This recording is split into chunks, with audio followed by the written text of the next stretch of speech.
सुप्रभात बच्चों। आज हम हिंदी की कक्षा में पाठ 17 सत्य की जीत के बारे में पढ़ेंगे। इसमें यह बताया गया है कि अगर हम सही रास्ते पे चलेंगे तो कोई भी हमें नुकसान नहीं पहुंचा सकता, इसलिए हमें हमेशा सच्चाई के रास्ते में चलना चाहिए। चलिए आगे हम लेसन पढ़ते हैं। विक्रम सिंह एक धार्मिक राजा थे। धार्मिक मतलब जो धर्म को मानने वाले होते हैं। वे अपनी जनता के दुख दर्द स्वयं दूर करते थे, मतलब कोई भी तकलीफ होती थी वो उनको दूर करता था। उनके राज्य में प्रजा सुखी थी। प्रजा मतलब वहां के लोग, जो उस राज्य में लोग रहते थे। नंदी सिंह उनका प्रधानमंत्री था। वह राजा की पत्नी का दूर का रिश्तेदार था। रानी ने ही उसे प्रधानमंत्री बनवाया था। एक बार राजा विक्रम सिंह पुष्कर की तीर्थ यात्रा पर गए। वे अपने साथ दान के लिए हीरे जवाहरात और स्वर्ण मुद्राएं ले गए थे। दान का मतलब होता है लोगों को देने के लिए चीजें। प्रधानमंत्री को संदूक और सुरक्षा का प्रबंध सौंपा गया था, मतलब उसकी हीरे जवाहरात या फिर वहां पे रहने सहने का जितना भी था, सुरक्षा का था, वो प्रधानमंत्री ने देखना था। एक रात राजा के शिविर में चोरी हुई। शिविर मतलब जो वहां पे रहने के लिए जगह बनाई जाती है। स्वर्ण मुद्राओं और हीरे जवाहरात से भरा संदूक चोरी हो गया। चोरी की बात सुनकर राजा उदास हो गए। उन्होंने रानी से कहा, प्रधानमंत्री नंदी सिंह पर हमारा संदेह है। उस पर शिविर सुरक्षा की जिम्मेदारी थी। वह कह रहा है कि उसे चोरी का कुछ पता नहीं, परंतु मुझे उस पर पूरा शक है। मैं उसे प्रधानमंत्री के पद से हटा देना चाहता हूँ। रानी ने राजा को समझाया, वह मेरा दूर का भाई है, वह ऐसा नहीं कर सकता। उसे सचमुच चोरी का पता नहीं है। हाँ, उसने सुरक्षा में जरूर लापरवाही की है। उसे इतना बड़ा दंड मत दीजिए। दंड मतलब सजा।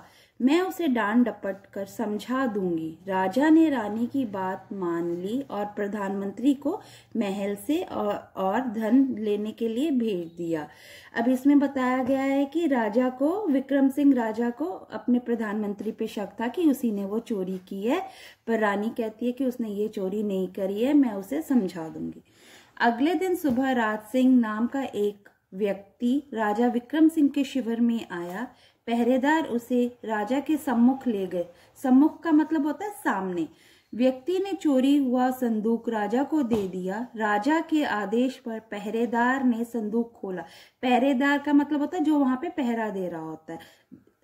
उसमें स्वर्ण मुद्राएं और हीरे जवाहरात सही सलामत मिले। राज सिंह ने राजा को बताया कि 2 घुड़सवार इस संदूक को शिव मंदिर के पीछे मिट्टी खोदकर दबाने की कोशिश कर रहे थे। घुड़सवार मतलब जो घोड़ों पर बैठकर सवारी करता है। कुछ भक्तों की टोली को उधर आते देखकर वे भाग खड़े हुए। भक्तों की टोली ने भी संदूक पर ध्यान नहीं दिया। मैंने संदूक देखा और उसे अपने घर ले आया। आपकी चोरी की मुनादी सुनते ही मैंने आपका संदूक लौटाने चला आया। मुनादी का मतलब होता है सुनना, मतलब जब वहां पे अनाउंसमेंट हुई थी, उस मुनादी का मतलब होता है अनाउंसमेंट। राजा बहुत प्रसन्न हुए। उन्होंने राज सिंह को बहुत सी स्वर्ण मुद्राएं देनी चाही, लेकिन उस व्यक्ति ने लेने से मना कर दिया। राजा उसकी ईमानदारी से खुश हुए और उसे अपना खजाना मंत्री बना दिया। खजाना मंत्री जहाँ पे पैसे रखे जाते हैं ना, उसके बारे में सारी चीज इंफॉर्मेशन रखना। राज सिंह ने मंत्री पद स्वीकार कर लिया। कुछ दिन बाद राजा विक्रम सिंह तीर्थ यात्रा से लौट आए। इसमें यह बताया गया है कि अगले दिन जो है राज सिंह नाम का एक जो आदमी है वो विक्रम सिंह के पास आया। उसने उसको चोरी हुआ संदूक दे दिया और उसमें वो सारी स्वर्ण मुद्राएं और हीरे जवाहरात थे। और उसने बताया कि ये कोई 2 आदमी जो घोड़े पर बैठ के आए थे, वो शिव मंदिर के पीछे इन्होंने उसको दबाने की कोशिश की, पर वहां पे कुछ लोग आ रहे थे इसलिए वो उसको वहीं छोड़ के चले गए। मैंने इस संदूक को देखा, बक्से को देखा, तो मैं ये बक्सा अपने घर ले गया। जब आपने अनाउंसमेंट करवाई थी तो मैं आपको लौटाने आ गया हूँ। खजाना मंत्री राज सिंह राजा का प्रिय मंत्री हो गया। राजा उसे बड़ी बड़ी जिम्मेदारी देने लगे। वह नेक नियति से राजा की सेवा करता था। नेक नियति का मतलब होता है अच्छे मन से। राज सिंह जब भी प्रधानमंत्री को देखता तो उसे संदेह होता था कि उन दो घुड़सवारों में से एक की शक्ल प्रधानमंत्री नंदी सिंह से मिलती थी, लेकिन उसने किसी से कहा नहीं। नंदी सिंह खजाना मंत्री से मन ही मन जलने लगा। वह उसे नीचा दिखाने का षड्यंत्र रचता रहता था। षड्यंत्र मतलब साजिश। एक बार राजकोष में चोरी हो गई। नंदी सिंह ने चोरी का अपराध राज सिंह के सिर पर मढ़ दिया मतलब उसने कहा कि उसने ही चोरी की है। रानी ने भी प्रधानमंत्री की बात पर विश्वास कर लिया। राजा ने राज सिंह को बुलाकर चोरी के विषय में जानना चाहा। राज सिंह बोला, महाराज, मैंने चोरी नहीं की है, मैं निर्दोष हूँ। प्रधानमंत्री ने कहा, महाराज, ये झूठ बोल रहा है, इसके घर की तलाशी की आज्ञा दी जाए। अब राजा ने राज सिंह को खजाना मंत्री बना दिया और राजा उसको बहुत ही पसंद करने लग गया था और उसको बहुत सारी जिम्मेदारियां देने लग गया था, क्योंकि वो एक ईमानदार व्यक्ति था। इससे जो है प्रधानमंत्री जो है वो राज सिंह से दुखी होने लग गया। वो उससे अच्छा बर्ताव नहीं करता था। और उसके बाद उसने क्या किया, एक दिन जो है खजाना राजकोष में जो है वो चोरी हो गई। राजकोष जहाँ पे पैसे रखे जाते हैं में चोरी हो गई और प्रधानमंत्री ने राज सिंह पर वो कह दिया कि राज सिंह ने वो चुराया है। तो रानी ने भी इस प्रधानमंत्री पे विश्वास कर लिया। अब महाराजा ने जब उससे पूछा तो राज सिंह ने कहा कि मैं निर्दोष हूँ, मैं झूठ नहीं बोल रहा हूँ। तो प्रधानमंत्री ने कहा कि महाराज, राज सिंह के घर की तलाशी की आज्ञा दीजिए। राजा ने ऐसा ही किया। प्रधानमंत्री ने 2 सैनिक अधिकारी उसके घर तलाशी के लिए भेज दिए। कुछ समय बाद सैनिक अधिकारी चोरी का सामान लेकर दरबार में आ गए। तलाशी में मिले सामान ने राज सिंह को चोर साबित कर दिया। राजा को उसकी ईमानदारी पर बड़ा भरोसा था। राजा को बहुत बुरा लगा। उसने खजाना मंत्री को कारागार भिजवा दिया। कारागार का मतलब होता है जेल। अगले दिन प्रातःकाल का मतलब होता है सुबह। राज सिंह की पत्नी और उसके बेटा किशोर राजा के दरबार में आए। किशोर ने राजा को बताया कि कोई सैनिक अधिकारी उनके घर की तलाशी लेने नहीं आया, फिर चोरी का सामान उनके घर से कैसे मिला। महाराज, अब आप न्याय करें। प्रधानमंत्री बोले, यह बच्चा झूठ बोल रहा है। पर रानी को प्रधानमंत्री के पर यकीन नहीं हुआ। वह राज सिंह की पत्नी के आंसुओं में डूबी रही। रानी ने राजा के कान में कुछ कहा। राजा ने किशोर और उसकी मां को भेज दिया और कहा कि वे इंसाफ करेंगे। राजा ने खजाना मंत्री के घर पर तलाशी लेने गए सैनिक अधिकारियों के नामों का पता लगवाया और महल के अंदर चले गए। उन्होंने द्वारपाल से महल में आने जाने वालों के नामों की भी सूची ली।